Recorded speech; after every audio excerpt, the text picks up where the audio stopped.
think many of you know that my dad passed away when I was in 7th grade. It was traumatic for our family.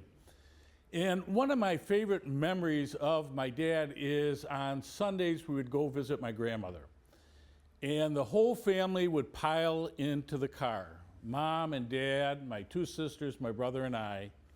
And before the car ever left the driveway, my father would have us make the sign of the cross together. The sign of the cross was a sign that we were going on a journey, a trip together. And we asked for the blessings of God to be with us. This past Wednesday, we celebrated Ash Wednesday. We went to church and we received the sign of the cross in ashes on our forehead. The words were told us, turn away from sin and follow the good news, or remember that you are dust, and unto dust you shall return. And so our Lenten journey of 40 days began.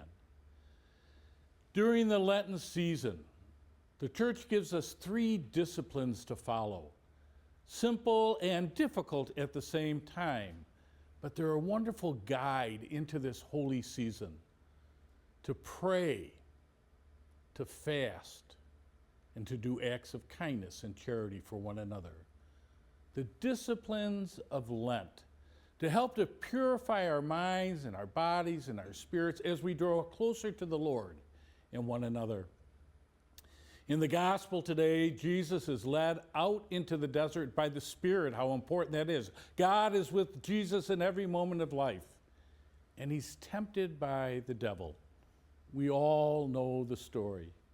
Tempted about material things, tempted about prestige, tempted about honor.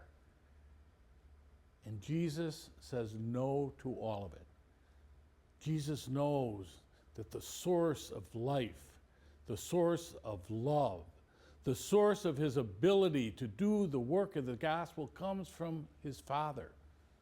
You shall not put the Lord your God to a test. And Jesus refuses the temptations of the devil. The devil says, though, at the end, I'll look for another time to tempt you. Temptations are with us in every moment of life. You know that, and I know that. But if we keep focused on the Lord, if we keep focused on our prayer, on our fasting, and reaching out to help one another, those beautiful disciplines of Lent, we'll be just fine. I pray for you. I pray for your families that this be the very best of Lents together.